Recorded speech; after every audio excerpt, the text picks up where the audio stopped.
8वीं कक्षा के सभी छात्रों को पाठ 9वीं कबीर की साखियों में स्वागत करती हूँ। ये सीबीएसई के कोर्स बी पाठ्यक्रम में संकलित है। आइए देखते हैं कबीर की साखियाँ। कबीर की सभी साखियाँ नीतिपरक है। नीतिपरक का अर्थ है जिसमें कोई लाइफ वैल्यू हमें मिलता है। इसमें जीवन हेतु कुछ न कुछ संदेश मिलेंगे ही ज़रूर, इसलिए हम इस साखियों को नीतिपरक कहता है। कबीर भक्ति काल के प्रमुख कवि माने जाते हैं, जिनको हम समाज सुधारक के नाम में भी जानते हैं। समाज सुधारक कौन होता है? जी हाँ, सोशल रिफॉर्मर, है ना। आइए देखिए, 5 साखियाँ एक एक करके पढ़ेंगे, बहुत आसान है। तो देखिए, साखी का अर्थ क्या है? जो हेडिंग में लिखा है, देखो, साखी विच मीन्स साक्षी, अर्थात प्रत्यक्ष ज्ञान। प्रत्यक्ष ज्ञान मतलब नॉलेज। अंग्रेजी में इसको हम विटनेस का मीनिंग दे सकता है। पाठ में जाएंगे, पहले हम 5 साखियों का वाचन करेंगे और उसके बाद एक एक करके उसका अर्थ ग्रहण भी करने की कोशिश करेंगे। तो देखिए, पहला है, जाति न पूछो सादगी, पूछ लीजिए ज्ञान, मोल करो तलवार का, पड़ा रहन दो म्यान। सेकंड साखी, आवतगारी एक है, उलटत हुई अनेक, कह कबीर नहीं उलटिए, वही एक की एक। थर्ड साखी, माला तो कर में फिरे, जीबी फिरे मुख माही, मनवा तो दहु दिसी फिरे, यह तो सुमिरन नाही। फोर्थ साखी, कबीर घास न नींदिए, जो पाऊम तली हुई, उठी पड़े जब आँखी में, घरी दुहेली हुई। फिफ्थ साखी, जग में बैरी कोई नहीं, जो मन शीतल हुई, या आपा को डरी दे, दया करे सब कोई। अब हम पहला जो साखी है उसको हम पढ़ेंगे। जाति न पूछो सादगी, पूछ लीजिए ज्ञान, मोल करो तलवार का, पड़ा रहन दो म्यान। अंडरलाइन, जाति का अर्थ है जाद, पूछो मतलब पूछना, ज्ञान का अर्थ है नॉलेज गुण, मोल मतलब मूल्य, करो करना, म्यान जिसमें तलवार रखते हैं।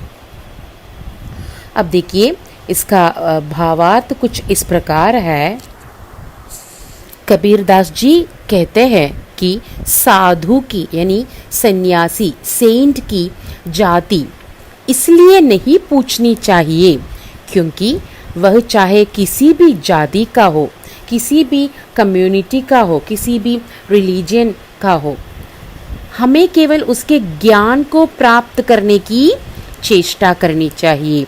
हमें केवल उसके ज्ञान, इस knowledge, we should accept, we should try to accept इस नॉलेज, उसकी चेष्टा करनी चाहिए। एंड कबीरदास जी इसके लिए एक उदाहरण भी प्रस्तुत करते हैं, कुछ इस प्रकार है। तलवार के समक्ष म्यान का, म्यान मतलब कवर, तलवार के सोड का जो कवर है उसको हम म्यान कहते हैं। कवर का कोई महत्व नहीं होता क्योंकि जब भी तलवार खरीदी जाती है तो उसकी धार देखी जाती है, ना कि म्यान। We should not ask jati means caste of any saint or sannyasi. Instead, we should try to understand the knowledge, their knowledge, because जातीय स्वरूप को जानने की इच्छा करना व्यर्थ है। Kabir gives example to prove this statement. He says that when you buy a sword, sword मतलब तलवार, you evaluate the quality of the sword and not the quality of its cover, because sword is more important than its cover.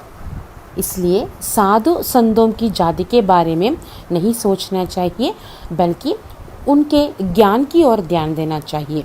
उनके अमूल्य ज्ञान को विनम्रता पूर्वक प्राप्त करने का प्रयास करना चाहिए। ठीक है। सेकंड साखी देखिए, आवद गारी एक है, उलटत हुई अनेक। कह कबीर नहीं उलटिए, वही एक की एक। अंडरलाइन कीजिए डिफिकल्ट मीनिंग। आवद मतलब आती है, गारी का अर्थ है गाली माने बैड वर्ड्स, अपशब्द कहना। उलटत का अर्थ है पलट कर जवाब में, होड़ माने हो जाती है।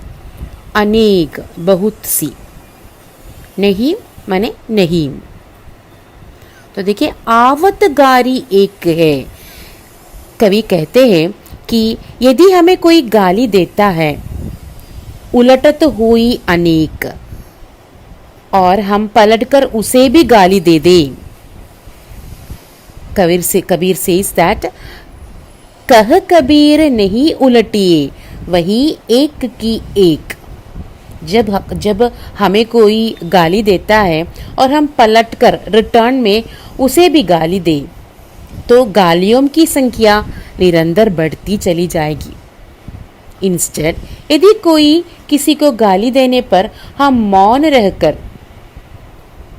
उसका उत्तर देते हैं, अर्थात we are not giving any answer in return, कोई जवाब नहीं देते, तो गाली की संख्या एक ही रहती है, वे एक से अनेक नहीं होती।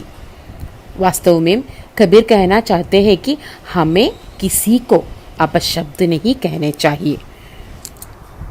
So in this Saki, Kabir says that if someone call us bad words, we should not turn to him in the same manner. If we does that, the situation get worse. If we are silent and face it, the number of bad words, number of hard words will not increase. It will be singular. That means ek hi hoga. In fact, Kabir says that we should not use bad words to others. Like a proverb says, silence is better than the words that will make you feel calm. Video 1 यहीं पे समाप्त होता है।